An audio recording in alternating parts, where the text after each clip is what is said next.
এই ଝିଅ ଦୁଇଟି ଆସିକି ଏ ପିଲାଟିକୁ କହିଲେ କି ଆରେ ଭାଇ ଗାଡ଼ିଟା ଜଲ୍ଦି ଷ୍ଟାର୍ଟ କର ଆମକୁ ଅଫିସ୍ ଯିବା ପାଇଁ ଲେଟ୍ ହେଲାଣି। ସେହି ସମୟ ସେ ପିଲାଟି କହିଲା କି ଆରେ ମ୍ୟାଡ଼ାମ୍ ତୁମେ ବୋଧେ ଭୁଲ ଭାବୁଛ, ମୁଁ ଏ ଗାଡ଼ିକୁ ଚଲେଇ ନାହିଁ। ସେହି ସମୟ ତା ଗାର୍ଲଫ୍ରେଣ୍ଡକୁ ଦେଖିନେଲା।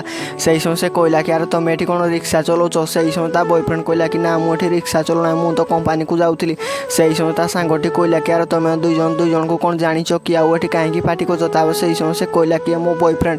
ସେହି ସମୟ ତା ସାଙ୍ଗଟି କହିଲା ତୁ କେମିତି ଗୋଟେ ଭିକାରୀଟିକୁ ଭଲ ପାଉଛୁ କେଜାଣି? ସେହି ସମୟ ସେ କହିଲା କି ମ୍ୟାଡ଼ାମ୍ ତୁମେ ଏମିତି କାହିଁ କହୁଛ, ମୋ ବିଷୟରେ କ'ଣ ଜାଣିଛ? ତାପରେ ସେ ଝିଅଟି କହିଲା କି ମୁଁ ଠିକ୍ ଜାଣି, ତୁ ଗୋଟେ ଗରିବ ଆଉ ଏଇ ରିକ୍ସା ଚଲାଉଛୁ। ଏମିତି ସୁନ୍ଦରୀ ଝିଅ ଦେଖିଲେ ତାଙ୍କମାନଙ୍କ ସହିତ ଏକାଠି ରହିବା ପାଇଁ ଭାବୁଛୁ ସାଙ୍ଗମାନେ। ସେହି ସମୟ ସେ ଝିଅଟି ତାକୁ ବହୁତ ଗାଳି ଦେଉଥିଲା, ତା ଗାର୍ଲଫ୍ରେଣ୍ଡ ମଧ୍ୟ ତାକୁ ଗାଳି ଦେଲା।